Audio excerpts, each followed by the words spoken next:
Nós temos então uma lateralidade, canal paralelo. A gente tem, na minha opinião, oportunidade de compra de curto prazo, pois acredito que o preço do Bitcoin deve provavelmente segurar uma dessas regiões aqui de 63 a 62. Talvez hoje seja o último dia de queda para essa semana, porque eu acredito que amanhã, em um dia que pode gerar volatilidade, a gente trazer novas altas. E por que eu falo novas altas dentro de um contexto lateral?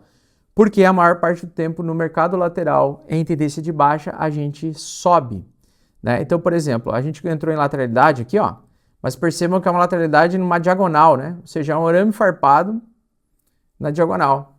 A maior parte das vezes em que estamos em bear market, para ele continuar caindo, ele tem que subir geralmente em diagonal. Ele sobe numa diagonal, né? Então, por isso que durante esse arame farpado aqui, ó, é provável que assim que ele eliminar todas as buscas de liquidez, ele venha para capturar essa liquidez aqui de cima.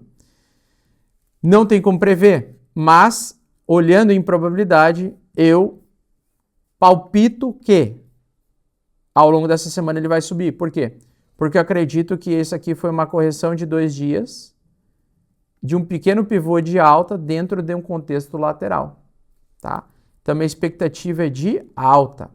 E isso vai permanecer assim, né, com essa lateralidade de curto prazo em BTC, né, enquanto a gente ficar defendendo esse fundo. Perdeu esse fundo aqui, ó, perdeu essa metade, perdeu esse fundo aqui de 62 mil, aí beleza, aí eu diria que ele vai trazer reversão para baixo novamente. Mas no curtíssimo prazo, pegando só esses dias aqui que vocês vão ver as barras sendo iluminadas aqui pelo Thunder Chart, tá? Se você gosta da utilização do meu gráfico, aqui é só entrar no meu site ali no primeiro link que você pode assinar o Thunder Chart, tá? É R$20 se você ainda dá tempo. Hoje é o último dia que você pode comprar o Thunder Chart por R$20 e ter o acesso vitalício desse valor sem evolução do preço ao longo dos próximos anos. Então, quem puder aproveitar, assine o Thunder Chart hoje, porque você ainda ganha o selinho de Founder, tá? Hoje é o último dia. E aí, o preço tende a corrigir e fazer movimentação aqui para cima. Por quê? Porque a nossa maior liquidez concentrada está aqui. Então, por isso que eu acho que o imã, a pressão aonde o preço tende nesse arame farpado, essa lateralidade, a puxar primeiro é para cima. Por quê? Porque em bear markets a gente lateraliza subindo para depois cair. A gente chama isso de subir de escada, cair de elevador. Então, qual é a diferença de uma tendência de alta para baixo? Quando a gente está em tendência de alta, a gente sobe de elevador e a gente cai de escada com lateralidade. Sobe de elevador, cai de escada. Sobe de, né, cai fraquinho, perdendo volume. Sobe de elevador e aí você vai subindo os degraus, né, da tendência. Quando você tem a tendência de baixo como nós estamos, é o contrário. Você tem grandes quedas e aí você sobe de escada. Então, o que é subir de escada? Lateralidade. Na maior parte do tempo o mercado vai ficar subindo em lateralidade e ele cai de elevador. Sobe em lateralidade, cai de elevador. Tá? Então, por isso que nós estamos ainda com um potencial de mais alta em lateralidade. Então, eu acho que ainda essa semana a gente pode subir. Tá? Para quê? Para fazer para cá. Tá? E vir tentar limpar essa região aqui. Aí mais tarde, quando atingir 69, 72, 75, enfim, quando ele atingir um nível de resistência, aí sim eu acredito que ele pode voltar a cair. Pelo menos por enquanto, nós temos o quê? Um fundo mais alto. Tá? Então, por exemplo, nós temos aqui, ó, pessoal, um fundo mais alto, um topo, um fundo. Então, eu tenho fundo, fundo mais alto, topo. Não tenho ainda a renovação de topo. Geralmente, quando ele volta para cair, ele vai primeiro renovar topo aqui e depois ele tende a cair, tá? Então, a gente está numa estrutura de alta no Bitcoin com lateralidade, com baixo volume, que foi iniciada em 1º de julho. Então, nós estamos num julho e agosto, são meses corretivos de uma grande queda. Antes disso, nós tivemos uma grande queda, certo? Então, tivemos uma grande queda. Então, pense assim, pô, e se fosse o contrário, se fosse tendência de alta? É exatamente igual. Então, você só vira aqui, ó, de cabeça para baixo, e você vai perceber isso, ó. Tá? Ó, tendência de alta seria assim, correção, né? Às vezes ele vem aqui, rejeita, ele faz daí um bear trap, né? E aí depois ele retoma a queda. Numa tendência de alta é assim. Então por isso que aqui a gente ainda pode estar na perninha que está vindo para cá primeiro, que é vir subir aqui para 72 ou para 68, para 69, tá? Então eu espero que ele suba primeiro para depois ele cair, tá? Porque acredito que nós estamos em cunha descendente de alta, ou seja, estamos formando o fundo do Bitcoin. E esse processo de formação de fundo do Bitcoin está acontecendo exatamente como eu havia falado em junho, que julho e agosto seriam provavelmente meses laterais, pois é um mês de acumulação dentro de uma cunha, perdendo a tendência de baixa, ou seja, quanto mais vai acontecendo grandes quedas, mais vai enfraquecendo as quedas, ou seja, quanto mais cai, menos vendedores nós temos. Então, os maiores vendedores já saíram aqui e outros vendedores aceitaram prejuízo aqui. Agora podemos ter uma terceira ondinha depois, no final do ano, que leve o preço para um determinado nível, que faça uma cunha, e dessa cunha a gente vai trazer reversão no ano que vem. Então, provavelmente a gente só vai entrar em bull market no ano que vem. Pelo que eu calculei, lá por fevereiro, março de 2027, que realmente vai começar a onda de alta. Antes disso, espero que o mercado continue perdendo volume, talvez traga mais uma quedinha nesse curto prazo até uns 55, 56, 57 ou até mesmo 48 em caso de uma capitulação, mas ele vai desenvolvendo. E as tendências de alta que estão sendo agora, elas são tendências de alta curtas e baixo volume. E aí é o seguinte, tá? Então, Bitcoin, Ethereum e Solana, eu acredito que elas podem ainda subir essa semana. Apesar que elas parecem que elas querem derreter, eu ainda vou ficar atento à possibilidade de uma alta amanhã, ou até mesmo uma certa... Hoje lateralização, né? Não ficar meio água de salsicha.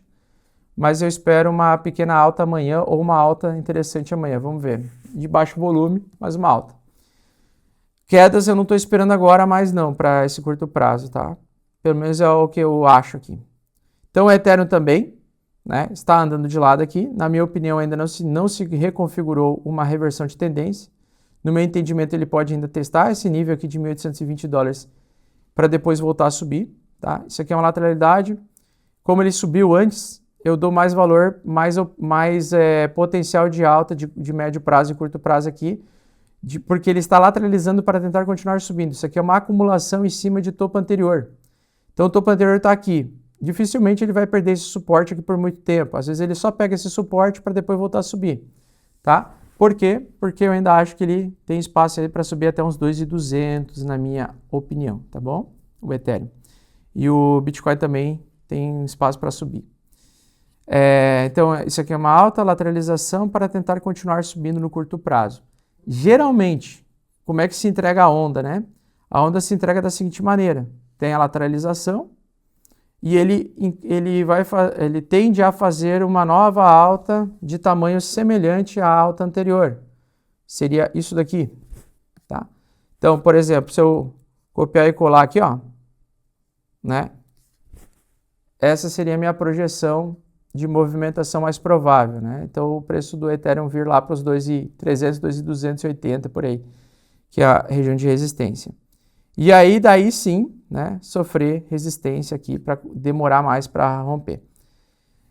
Inclusive o Ethereum, eu acredito que ele possa até fazer algo assim ainda esse ano, né? Como se fosse um OKI grande aqui, tá? Formação de fundo de longo prazo é isso aí que pode acontecer.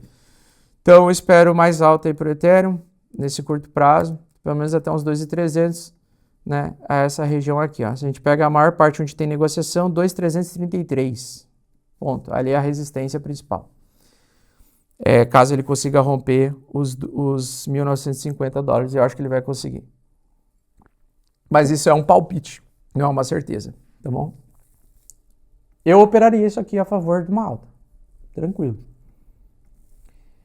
Bom, ações americanas então. Tesla, como é que estamos? Recuperando da grande queda dos períodos passados, ou seja, continuação de alta. Então esse aqui é um fundo. Não sei se esse fundo vai ser retestado como foi aqui. Então depois de uma grande queda, fazer um reteste de fundo para reverter. É bem provável que pelo menos ele faça um fundo um pouco mais curto, tá? Ou um fundo igual, não sei se ele vai fazer aqui, fundo igual, né? Ou perder temporariamente assim. Eu não iria para esse caminho. Eu acho que ele vai fazer um fundo curto, lateralizar e começar a subir. Eu acho que está em oportunidade de compra de Tesla para longo prazo, né? Se eu fosse montar uma carteira hoje de posição, eu compraria a Tesla, tá? Para longo prazo. Porque ela sobe muito pouco, né? Broadcom, então, lateralizando agora, uma leve correção depois de uma alta mais exponencial. E a NVIDIA agora está no fator mais de risco de todos, né? Que pode ser anulado ou não. Finalmente, a NVIDIA fez o movimento que eu espero quando ele faz uma tentativa de topo, né? Então a gente tem uma cunha. A NVIDIA, detalhe importante, a NVIDIA vai ter resultado do balanço dela esse final de mês. Então acredito que ela vai ficar aqui. Eu não sei se ela vai passar esse 220. Eu acho que não, tá? Eu acho que ela vai resistir em 220 e vai tentar segurar com baixa volatilidade aqui. E vai ficar aqui, tá? Até sair o resultado do balanço. Conhecendo o dinheiro inteligente, o smart money, do jeito que eu conheço, eu acredito que o fator risco aqui é alto para a NVIDIA. Por quê? Porque é uma cunha ascendente de baixa, ou seja, é igual cunha descendente de alta, né? É uma demonstração que a tendência de alta está podendo se esgotar, está chegando num esgotamento, tá? Ou seja, ele tenta romper topos anteriores e não consegue, ele está lateralizando em topo aqui, tá? Então, como eu imagino que eles não vão renovar topo, ou seja, eu não acredito que a NVIDIA vai superar topo agora, eu acredito, por experiência pessoal, que até o final do mês eles vão lateralizar aqui nesses pontos entre 198 a 220 dólares até o final do mês, arrastar isso até o final do mês, porque ele finalmente voltou a subir aqui e fez um sinal perigosíssimo. Quando você tem essa alta na ponta da cunha, é igual aconteceu com o Bitcoin no passado, antes dele trazer bear market de um ano, né? Que é você lateralizar em topo na ponta de uma cunha tão grande quanto essa, que vem lá de 2024. Então, muitas vezes, o que o dinheiro inteligente vai fazer? Ele vai usar a notícia positiva de resultado de balanço. Então, o balanço vai ser positivo, na minha opinião. O balanço da NVIDIA vai trazer lucro, recorde de lucro, recorde de crescimento e recorde de ganhos. E isso acontece depois do fechamento do mercado americano. Então, isso é às 18 horas do final do mês lá de agosto, desse mês de agosto. Então, esse dia vai ser o mais perigoso para uma grande queda. Por quê? Porque, na minha opinião, por experiência, convivendo tantos anos olhando o gráfico, sendo manipulado por smart money, ele vai travar o preço onde ele está, então ele pode não superar os 220 mais, 220 dólares. Então eu não compraria a NVIDIA agora, em 220, eu tomaria cuidado, pelo menos para passar até o período do resultado do balanço da NVIDIA. Porque às 18 horas vai fechar o mercado americano, ele fecha uma hora depois, né? Então, às 5 horas da tarde aqui do Brasil fecha o mercado americano, você não consegue mais negociar nenhuma ação, e você só vai conseguir operar no dia seguinte às 9h30 da manhã, às 10h30 da manhã, aqui do horário do Brasil, tá? No caso lá dos Estados Unidos é às 9 horas da manhã. Como o Smart Money ele consegue operar no pós-market, e tem sim corretoras que você consegue operar pós-market, né, que é o mercado depois do fechamento do mercado mesmo. Aí até umas 10 horas da noite tu consegue operar o mercado pós-market. Como o dinheiro inteligente ele gosta de atuar no pós-market, saindo resultado muito positivo da NVIDIA, o que eles vão fazer? Fazer exatamente o que eles fizeram com a VGO em junho. 5 de junho saiu o resultado da VGO. E aí eu vou mostrar para vocês o que pode acontecer com a NVIDIA. Saiu um resultado muito positivo, bateu recorde, quadruplicou os resultados do ano passado. O Smart Money vai querer derrubar 15, 20, 25% em um dia, em apenas uma hora, no pós-market, lá pelas 18 horas, 18h15, 19 horas da noite, do dia do balanço positivo da NVIDIA. E aí o Smart Money vai lançar uma notícia de que ela derreteu por causa de um acordo aleatório de não sei o que. Eu estou falando isso tudo antes de acontecer, só para mostrar para vocês como tem como sim você saber o que o Smart Money vai querer fazer. Então eles vão carregar o mercado de ações em alta até aquele momento. Naquela noite do dia do resultado do balanço da Nvidia, 1 hora depois que fechar o mercado, eles podem derreter o mercado, alguns minutos depois eles podem derreter o mercado rapidamente. E aí o que acontece? No gráfico pode aparecer exatamente isso aqui, ó. Então ele lateraliza, tá certo? E aí chega lá no dia do resultado do balanço, ela faz isso aqui, ó. Aí no outro dia fica um buracão de ausência de negociação, porque isso é pós-market. E aí depois ele vem retomando tranquilamente. Augusto, me mostre exemplos disso. De todas as vezes que aconteceu esse ano. Tá? E aí o pessoal vai falar aqui, ó. Quando chegar nesse dia aqui, o pessoal vai falar: crash, crash! Chama o Fernando Roxo de novo para gravar aqui. Chama o Faca. E na verdade é uma manipulação institucional, tá? E não é um crash, é só uma manipulação de realização para eles recomprar mais barato aquilo que eles venderam aqui em cima. Só isso. Eles botam eles botam stop gain aqui, eles botam uma ordem de limite para recompra aqui embaixo. Você acha que isso aqui vai desabar e vai até o inferno, mas na verdade ele vai se recolher e vai voltar a subir, tá? Esse tem sido o comportamento do Smart Money esse ano nas maiores ações.